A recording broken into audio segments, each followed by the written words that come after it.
More than a year na po namin ito tinatrack down. But those previous months, medyo nahihirapan po kami dahil walang nagsasurface na ebidensya at mag-pinpoint sa mga tao na to. Matagal na umanong nakakarinig ang Land Transportation Office o LTO ng sumbong ukol sa umano'y pagnanakaw ng plaka mula mismo sa kanilang planta. Nasa 1 taon na umano silang nagsasagawa ng case build-up at nangangalap ng ebidensya ukol sa ganitong modus. Pero nitong Disyembre lamang, nagkaroon ng matibay na ebidensya kung saan mayroon ng nagsumbong at nakuhaan rin sa CCTV ang pagnanakaw ng plaka ng ilan nilang mga empleyado.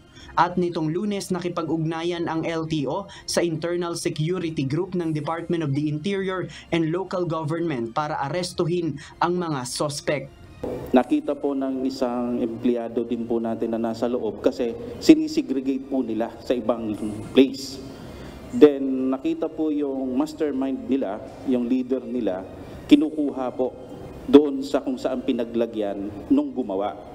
And therefore, ito naman pong leader nila, nakita din po sa CCTV kung paano ilabas ng planta na itinatago po at sinusuksok sa likod.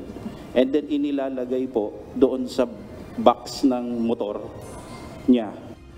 Kanina iprinesenta ng LTO at ng DILG ang 3 mga sospek sa pagnanakaw ng plaka. Batay sa kanilang investigasyon, mayroon na umanong mga kliyente sa labas ang mga sospek na binebentahan ng plaka.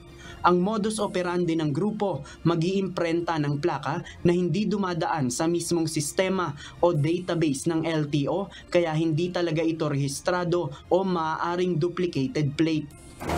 Batay sa inventaryo ng LTO, nasa 38 mga peking plaka na ang naipupuslit ng mga sospek mula dito sa planta ngayon lamang buwan ng Enero. May order sa kanila so they have a specific number that they want to enforce. Hindi naman to random. So they must have a series of numbers on their own that they would like to enforce. Kung saan galing yun, that's the subject of investigation. Samantala, iniimbestigahan naman ng LTO ang lahat ng mga empleyado ng kanilang plate-making facility kung mayroon pang kasabwat ang mga sospek.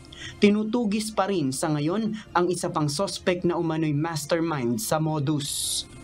JP Nunez, UNTV, News and Rescue. Diyos ang aming sandigan, serbisyo publiko ang aming pinahahalagahan.